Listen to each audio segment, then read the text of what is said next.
Bien, nos estaría faltando el axioma de positividad, ¿sí? Que es lo que me decía que el producto interior entre U y U, ¿sí? Es mayor o igual que 0, siendo U igual a 0.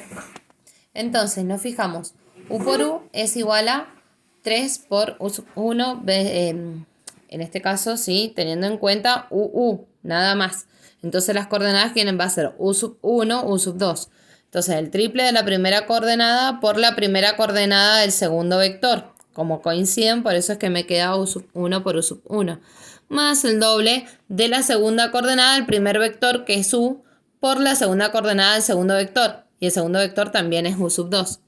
¿Sí? Y U sub 1 por U sub 1, lo que me queda por resultado es U sub 1 al cuadrado, ¿sí? Cuando estamos multiplicando dos números, así como si tenemos 5 por 5, me queda 5 al cuadrado, en este caso sería exactamente lo mismo. U sub 1 por U sub 1 me va a quedar U sub 1 al cuadrado, más 2 por U sub 2 al cuadrado. Todo eso es mayor o igual que 0. Eso es lo que debo verificar. Y sí, va a quedar mayor que 0.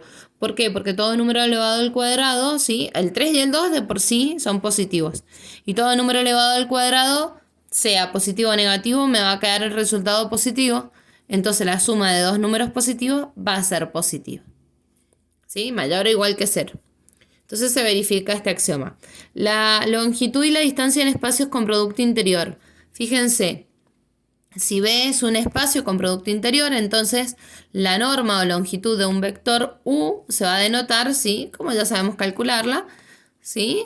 U por U elevado a la 1 medio, que es exactamente lo mismo que calcularle la raíz cuadrada. Y la distancia entre dos puntos de vectores, ¿sí? U y B, se denota la distancia de UB y se define de esta manera. Vamos a hacer un pequeño ejemplito, vamos a revisarlo. Tengo U que mide, el vector es U1, 0 y el vector B 0, 1.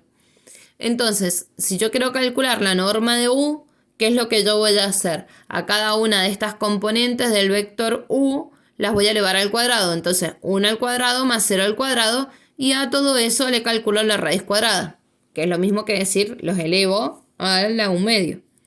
Calculo la raíz cuadrada de 1 me va a quedar 1 directamente ahí. Y la distancia entre U y B, ¿sí? Nos vamos a fijar. ¿Qué es lo que me dice? La distancia de U menos B. ¿Cómo tengo que calcular la distancia de dos vectores? Calculo la raíz cuadrada, ¿sí? De la suma de las distancias de cada uno de esos vectores de las componentes al cuadrado. Fíjense, primera componente, acá me quedaría U sub 1, ¿sí? Menos U sub 2, todo esto le va al cuadrado, más U sub 2 menos B sub 2, todo eso le va al cuadrado. Me quedaría en el primer término 1 al cuadrado, que es 1, y 0 menos 1 menos 1 elevado al cuadrado es 1, 1 más 1, raíz cuadrada de 2. ¿Sí?